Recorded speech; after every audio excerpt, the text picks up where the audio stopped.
Hi all, ನಮಸ್ಕಾರ ಗೆಳೆಯರೆ. ತುಂಬ ದಿವಸ ಆಯಿತು, ಲಾಂಗ್ ಟೈಮ್. ಹೊಸ ಜರ್ನಿ, ಡಿಫ್ರೆಂಟಾಗಿದೆ, ಚೆನ್ನಾಗಿದೆ, ಹೇಳ್ತೀನಿ.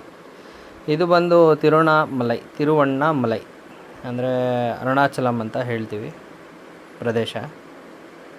ತುಂಬ ಚೆನ್ನಾಗಿದೆ. ವಿಶಿಷ್ಟತೆ ಒಂದು ಎರಡಲ್ಲ, ಇನ್ನೂ ತಿಳ್ಕೊಳ್ತಾ ಹೋದರೆ ಭಾಳಷ್ಟಿದೆ ದೇವಸ್ಥಾನದ್ದು. ನಮ್ಮ ಪಯಣ ಇಲ್ಲಿಗೆ ಸ್ಟಾರ್ಟ್ ಆಯಿತು. ಬಟ್ ಪಯಣ ಸ್ಟಾರ್ಟ್ ಮಾಡಿದ್ದೆ ರಾಂಗ್ ಟೈಮಲ್ಲಿ ಮಾಡಿದ್ವಿ. ಚೆನ್ನಾಗಿತ್ತು ಒಟ್ಟಿನಲ್ಲಿ. ಈಗ ಫಸ್ಟು ನಾವು ಸ್ಟಾರ್ಟ್ ಮಾಡಿದ್ದೆ ಗಿರಿ ಪ್ರದಕ್ಷಿಣೆ. ಸುಮಾರು 5 ಲಿಂಗಗಳಿದೆ ಅಲ್ಲಿ. ಅಗ್ನಿಲಿಂಗ, ವಾಯುಲಿಂಗ, ಈ ಥರ ಆಕಾಶಲಿಂಗ ಅಂತ ಎಲ್ಲ ಇದೆ. ಒಂದು 5 ಲಿಂಗಗಳಿದೆ, ತುಂಬ ಪ್ರಸಿದ್ಧ. ನಾವು ನಮ್ಮ ಫ್ಯಾಮಿಲಿ ಜೊತೆ ಹೊರಟ್ವಿ, ನಮ್ಮ ಮರಿ ಗುಬ್ಬಿನ ಎತ್ಕೊಂಡು. ಫಸ್ಟು ಸ್ಟಾರ್ಟ್ ಮಾಡಿದ್ವಿ.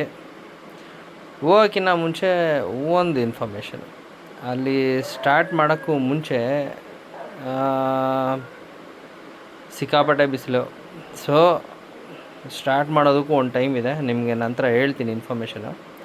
ಇನ್ನು ಓಡಾಡಬೇಕಾದ್ರೆ ಭಾಳಷ್ಟು ಜನ ಸಾಕ್ಸ್ ಹಾಕ್ಕೊಳ್ತಾರೆ. ಸಾಕ್ಸ್ ಹಾಕ್ಕೊಂಡ್ರೆ ಒಂದು ಕಡೆ ಕೆಲವರೆಲ್ಲ ಬೇಡ, ಚರ್ಮ ಕಿತ್ತು ಬರುತ್ತೆ ಅಂತ ಒಂದು ಡೈಲಾಗು. ಇನ್ನೊಂದು ಕಡೆ ಇಲ್ಲ, ಕೆಳಗಡೆ ಚುಚ್ಚೋದಕ್ಕೆ ಸಣ್ಣ ಸಣ್ಣ ಕಲ್ಲುಗಳು ಸಿಗುತ್ತೆ ಕಾಲಿಗೆ. ಆ ಕಾಲುಗಳಿಗೆ ಹೆಜ್ಜೆ ಇಟ್ಟಾಗಲೆಲ್ಲ ಕಾಲಿಗೆ ಚುಚ್ಕೊಂಡ್ರೆ ಅದು ಬಿಸಿಲು ಚುಚ್ಕೊಳ್ಳೋದು ಎರಡೂ ಹೊಡ್ತಾ ಬಿದ್ದುಬಿಡುತ್ತೆ. ಸೊ ಅದೊಂದು ಸಮಸ್ಯೆ. ಸೊ ಹಾಗಾಗಿ ಬರೀ ಕಾಲು ಪ್ರಿಫರ್ ಮಾಡಿದ್ರೇ ಬೆಟ್ರು. ಆದಷ್ಟು ಸಜೆಸ್ಟ್ ಮಾಡೋದು ಬರೀ ಕಾಲೇ. ಆದರೆ ಟೈಮಿಂಗ್ ತುಂಬ ಇಂಪಾರ್ಟೆಂಟು. ಬಿಸಿಲಲ್ಲಿ ಹೋದರೆ ಮುಗಿದೋಯ್ತು, ಕಾಲು ಕೆಂಡಾಗತ್ತೆ. ಹೋಗ್ಬೇಕಾದ್ರೆ ಜರ್ನಿ ಕಷ್ಟ ಆಗುತ್ತೆ. ಈಗ ಲಿಂಗಗಳ ಬಗ್ಗೆ ಯಾವುದು ಏನು ಎತ್ತ ಹೇಗೆ ಅನ್ನೋದು ನೀವು ಆನ್ಲೈನಲ್ಲಿ ನೋಡಿದ್ರೂ ಸಿಗುತ್ತೆ. ಭಾಳ ಜನ ಹೇಳ್ತಾರೆ ಯಾವುದಿದೆ ಯಾವುದಿಲ್ಲ. ಆ ಡೀಟೇಲ್ಸ್ ಎಲ್ಲ ಬೇಡ, ನೀವು ಆರಾಮ್ಸೆ ಬೇರೆ ಕಡೆ ಎಲ್ಲಿ ಬೇಕಾದ್ರೂ ನೋಡ್ಕೋಬೋದು. ಇಲ್ಲಿ ಕೆಲವೊಂದು ತುಂಬ ಇಂಪಾರ್ಟೆಂಟ್ ಇರೋವಂಥದ್ದು, ಕೆಲವೊಂದು ನೀವು ಕೇಳಿರ್ದಿರ ಇರ್ಬೋದು, ಅಥವಾ ನಾನು ಎಲ್ಲೋ ಒಂದು ಕಡೆಯಿಂದ ಕೇಳಿರ್ಬೋದು. ಅದಕ್ಕೋಸ್ಕರ ಹೇಳ್ತಾಯಿದ್ದೀನಿ. ಫಸ್ಟು ಅರುಣಾಚಲಂ ಪ್ರದೇಶದ ಬಗ್ಗೆ ಹೇಳ್ತೀನಿ. ಈಗೇನು ದೇವಸ್ಥಾನ ಸುತ್ತಮುತ್ತ ಒಂದು ಬೆಟ್ಟ ಗುಡ್ಡಗಳಿದೆಯಲ್ಲ, ಪ್ರತಿಯೊಂದು ತುಂಬ ವೈಶಿಷ್ಟ್ಯ ಇರೋವಂಥ ಒಂದು ಬೆಟ್ಟ ಗುಡ್ಡಗಳು. ಅದು ಏನಕ್ಕೆ ವೈಶಿಷ್ಟ್ಯ, ಏನು ಯಾವ ರೀತಿ ಅನ್ನೋದನ್ನು ಹೇಳ್ತೀನಿ. ಈಗ ನೀವು ಆಲ್ಮೋಸ್ಟ್ ಅರುಣಾಚಲಂಗೆ ಏನಾದರೂ ಹೋದರೆ ದಾರಿ ಉದ್ದಕ್ಕೂ ಸಾಧುಗಳು, ಬಾಬಾಗಳು ತುಂಬ ಜನ ಕೂತಿರ್ತಾರೆ. ಬಟ್ ಅದರಲ್ಲಿ ಈವನ್ ಅಘೋರಿಗಳು ಸಹಿತ ಇರ್ತಾರೆ. ನಮಗೆ ಐಡೆಂಟಿಫೈ ಮಾಡೋಕ್ಕಾಗಲ್ಲ, ಯಾಕಂದರೆ ಯಾರಿದ್ದಾರೆ ಏನು, ಅದರಲ್ಲಿ ನಿಜವಾದ ಬಾಬಾಗಳ್ಯಾರು, ನಿಜವಾದ ಅಘೋರಿಗಳ್ಯಾರು, ಯಾರಿಲ್ಲ ಒಂದು ಗೊತ್ತಾಗಲ್ಲ. ಆ್ಯಂಡ್ ಯಾರೂ ಬಂದು ನಿಮ್ಮನ್ನು ಭಿಕ್ಷೆನೂ ಕೇಳಲ್ಲ, ಯಾರನ್ನೂ ಕೇಳಲ್ಲ. ಇನ್ಫ್ಯಾಕ್ಟ್ ಅವರೆಲ್ಲ ಎಲ್ಲಿರ್ತಾರೆ, ಏನಿದು ಈ ಬೆಟ್ಟ ಗುಡ್ಡ ಅನ್ನಲ್ಲ, ಅದೆಲ್ಲ ಅರಣ್ಯ ಪ್ರದೇಶಕ್ಕೆ ಸೇರುತ್ತೆ. ಆ್ಯಂಡ್ ಮೋರ್ ಓವರ್ ಗೋರ್ಮೆಂಟ್ ಯಾರನ್ನೂ ಅಲೋ ಮಾಡಲ್ಲ ಅಲ್ಲಿ ಬಿಡೋದಕ್ಕೆ, ಹೋಗೋದಕ್ಕೂ ಬರೋದಕ್ಕೂ ಅಲೋ ಮಾಡಲ್ಲ. ಅಲ್ಲಿ ಆಲ್ಮೋಸ್ಟ್ ಎಷ್ಟೋ ಜನ ಹೇಳಿರೋ ಪ್ರಕಾರ ಈ ಸಾಧು ಸಂತರು ಮತ್ತು ಅಘೋರಿಗಳು ಅಲ್ಲಿ ವಾಸ ಮಾಡ್ತಾಯಿರ್ತಾರೆ ಬೆಟ್ಟದ ಮೇಲೆ. ಬೆಟ್ಟದ ಸುತ್ತಮುತ್ತ ತುಂಬ ದೊಡ್ಡದಿದೆ ಬೆಟ್ಟ. ಆ ಬೆಟ್ಟದಲ್ಲಿ ವಾಸ ಮಾಡ್ತಿರ್ತಾರೆ, ಇರ್ತಾರೆ, ಅಥವಾ ತಪಸ್ ಮಾಡ್ತಿರ್ತಾರೆ, ಹಾಗೆ ಹೀಗೆ ಅಂತ ಭಾಳ ಜನ ಹೇಳಿರೋದು ಕೇಳಿದ್ದೀವಿ. ನಮಗೆ ಪ್ರೂಫ್ ಇಲ್ಲ, ಗೊತ್ತಿಲ್ಲ. ಆದರೆ ಯಾರು ರೋಡಲ್ಲಿ ಬಾಬಾಗಳು ಮತ್ತು ಇವರು ಯಾವತ್ತೂ ಭಿಕ್ಷೆ ಬೇಡಿದ್ದು ನಾವಂತೂ ಹೋದಾಗಂತೂ ಒಬ್ಬರನ್ನೂ ನಾವು ನೋಡಲಿಲ್ಲ. ಯಾರು ಏನು ಕೇಳಲ್ಲ, ಅಥವಾ ಅವರು ಅದು ಕೊಡಿ ಇದು ಕೊಡಿ ಅಂತ ಹೇಳಿದ್ದು ನಾನು ಕೇಳಿಲ್ಲ. ಅದೊಂದು ಸ್ಪೆಷಲ್ಲು. ಸೊ ಹಾಗಾಗಿ ಅಲ್ಲಿ ಏನೋ ಒಂದು ಪಾಸಿಟಿವ್ ಎನರ್ಜಿ ಇದೆ.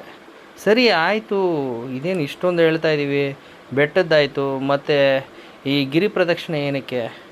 ಗಿರಿ ಪ್ರದಕ್ಷಿಣೆ ಆಲ್ಮೋಸ್ಟ್ ನಾವು 16 ಕಿಲೋಮೀಟ್ರು ಗಿರಿ ಪ್ರದಕ್ಷಿಣೆ ಮಾಡೋದು.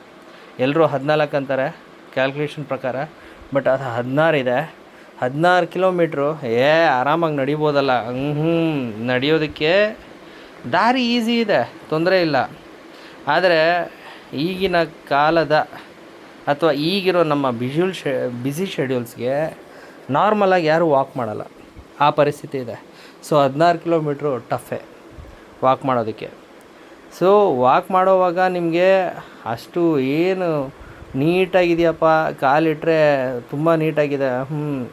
ರೋಡ್ ಪೂರ್ತಿ ಅದು ಟಾರ್ ರೋಡು, ಬಿಸಿ ಇರುತ್ತೆ. ತಮಿಳ್ನಾಡು ಟೆಂಪ್ರೇಚರ್ ಬಗ್ಗೆ ನಾವು ಹೇಳೋ ಅವಶ್ಯಕತೆ ಇಲ್ಲ.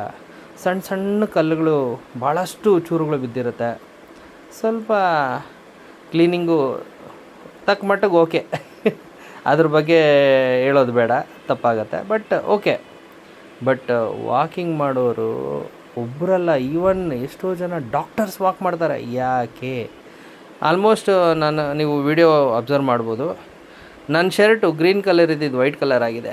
ಆಲ್ಮೋಸ್ಟ್ ನನ್ನ ಬಾಡಿನಲ್ಲಿರೋ ಸಾಲ್ಟ್ ಎಲ್ಲ ಶರ್ಟಲ್ಲೇ ಇದೆ. ಅಂದರೆ 16 ಕಿಲೋಮೀಟ್ರ್ ವಾಕ್ ಮಾಡೋಷ್ಟೊತ್ತಿಗೆ ಬಾಡಿನಲ್ಲಿ ಏನೇನು ಪ್ರಾಬ್ಲಮ್ಸ್ ಇದೆಯೋ ಎಲ್ಲ ರಿಪೇರ್ ಆಗುತ್ತೇನೋ ಮೋಸ್ಟ್ ಪ್ರಾಬ್ಲಿ. ಎಷ್ಟೋ ಜನಕ್ಕೆ ಆರೋಗ್ಯ ಸ್ಥಿತಿ ಸರಿ ಹೋಗಿದೆ ಗಿರಿ ಪ್ರದಕ್ಷಿಣೆ ಮಾಡೋದ್ರಿಂದ, ಅರುಣಾಚಲೇಶ್ವರ ದೇವಸ್ಥಾನಕ್ಕೆ ಹೋಗೋದ್ರಿಂದ. ಅದೇನು ಎತ್ತ ಗೊತ್ತಿಲ್ಲ, ಹೇಗೆ ಗೊತ್ತಿಲ್ಲ. ಪಾಸಿಟಿವ್ ಎನರ್ಜಿ ಅನ್ನೋದು ನಾವು ನಂಬ್ತೀವಿ, ಆ ಪಾಸಿಟಿವ್ ಎನರ್ಜಿ ಇಲ್ಲಿ ಅಪ್ಲೈ ಆಗ್ಬೋದು. ಬಟ್ ಹೇಗೆ? ಸಾಧು ಸಂತರು ಓಡಾಡಿರೋಂಥ ಜಾಗಗಳಲ್ಲಿ ನಾವು ಓಡಾಡ್ತಾ ಇದ್ದೀವಿ. ಮತ್ತು ಸಾಲದಕ್ಕೆ ಗಿರಿ ಪ್ರದಕ್ಷಿಣೆ, ಗಿರಿ ಅದರಲ್ಲೂ ಹುಣ್ಣಿಮೆ ದಿವಸ ಇನ್ನೂ ಹೆಚ್ಚಾಗಿ ಪಾಸಿಟಿವ್ ಎನರ್ಜೀಸ್ ಬಿಡುತ್ತೆ. ಆಲ್ಮೋಸ್ಟ್ ತಮಿಳ್ನಾಡವ್ರು ಎಷ್ಟು ಜನ ಬರ್ತಾರೋ ಗೊತ್ತಿಲ್ಲ, ಬಟ್ ಕರ್ನಾಟಕದಿಂದ ಆಲ್ಮೋಸ್ಟು ಅಲ್ಲಿ ನೀವು ಕ್ರೌಡು ನೀವು ಚೆಕ್ ಮಾಡಿಕೊಂಡ್ರೆ 60-70% ಕರ್ನಾಟಕದಿಂದ ಬಂದಿರೋರೇ ಇರ್ತಾರೆ. ಅಂದರೆ ಅಷ್ಟು ಇಷ್ಟಪಡ್ತಾರೆ. ಆ್ಯಂಡ್ ಮೋರ್ ಓವರ್ ರಾತ್ರಿ ಹೊತ್ತು ವಾಕಿಂಗ್ ಸ್ಟಾರ್ಟ್ ಮಾಡ್ತಾರೆ. ಬೆಳಗ್ಗೆ ಅಂತೂ ನಿಜವಾಗ್ಲೂ ಆಗೋಲ್ಲ. ನಾವು ಲಿಟ್ರಲಿ ನಾವು ಅಲ್ಲಿ ನಡೆಯೋಕ್ಕೆ ಶಕ್ತಿ ಇಲ್ಲ, ಕಷ್ಟ ಆಗ್ತಾಯಿದೆ. ಮಗಳು ಬೇರೆ ಮಲಗಿದ್ದಾಳೆ, ನಡೆಯೋಕ್ಕಾಗ್ತಾಯಿಲ್ಲ. ಆದರೂ ಸಹಿತ ಈ ವೈಟ್ ಪೇಂಟ್ ಪಟ್ಟಿ ಬೆಳೆದಿರ್ತಾರೆ ರೋಡ್ ಸೈಡಲ್ಲಿ ಮತ್ತು ಕಾರ್ನರ್ಗಳಲ್ಲಿ. ಸಾರಿ, ಜಾಸ್ತಿ ವಿಡಿಯೋ ಮಾಡ್ಕೊಂಡಿಲ್ಲ, ಹಾಗಾಗಿ ಸ್ವಲ್ಪ ಕಂಟಿನ್ಯೂ ಆಗ್ತಾಯಿದೆ. ತುಂಬ ಜನ ಹೇಳಿರೋ ಪ್ರಕಾರ ತುಂಬ ಡಾಕ್ಟರ್ಸು ಅವರು ಇವರು ತುಂಬ ಇದು ಏನೋ ಗಿರಿ ಪ್ರದಕ್ಷಿಣೆ ಮಾಡಿದ್ದಾರೆ. ಅಂದರೆ ಎಷ್ಟೋ ಜನಕ್ಕೆ ಆರೋಗ್ಯ ಸರಿ ಹೋಗಿದೆ ಅಂತಲೂ ಹೇಳ್ತಾರೆ. ಅದು ಮೇ ಬಿ ಇರ್ಬೋದು. ಆ್ಯಂಡ್ ಮೋರ್ ಓವರ್ ಗಿರಿ ಪ್ರದಕ್ಷಿಣೆ ಹಾಕೋದ್ರಿಂದ ಭಾಳಷ್ಟು ಪಾಸಿಟಿವ್ ವೈಬ್ಸು ಮತ್ತು ಹೆಲ್ತ್ ವೈಸು ಪ್ರತಿಯೊಂದು ಅನುಕೂಲ ಆಗಿದೆ. And moreover food wise ಹೋದರೆ ಏನು ಅಷ್ಟು ಲೈಕ್ ಆಗಲಿಲ್ಲ, ಬಟ್ ನೋಡಿಕೊಂಡು. ಇನ್ನು ದರ್ಶನಕ್ಕಂತೂ ಹೋದರೆ ಮಾತ್ರ ಗೋಪುರಗಳು ತುಂಬ ಹಳೆದು ಆ್ಯಂಡ್ ತುಂಬ ದೊಡ್ಡದಿದೆ. ಅಷ್ಟು ದೊಡ್ಡದು ನಾವು ಇನ್ಫ್ಯಾಕ್ಟ್ ನಾನೆಲ್ಲೂ ನೋಡಿಲ್ಲ. ನಾನು ನೋಡಿರೋದ್ರಲ್ಲಿ ಇದು ತುಂಬ ದೊಡ್ಡ ಗೋಪುರಗಳು, ತುಂಬ ಚೆನ್ನಾಗಿದೆ. ದೇವಸ್ಥಾನ ಮಾತ್ರ ಅತ್ಯದ್ಭುತ, ಸೂಪರಾಗಿದೆ. ಆ್ಯಂಡ್ ನೆಕ್ಸ್ಟು ರೂಮುಗಳು. ಅಬ್ವಿಯಸ್ಲಿ ರೂಮು ಆನ್ಲೈನ್ ಬುಕ್ ಮಾಡ್ಕೊಂಡು ಹೋದ್ರೇ ಬೆಟ್ರು. ಇನ್ನು ಆ ಕಡೆ ಈ ಕಡೆ ಬಂದು ಹೋಗ್ತೀನಿ ಅಂತಂದರೆ ಬೇರೆ ಲೆವೆಲ್ಗೆ rate. Okay, like and subscribe to us. Thank you.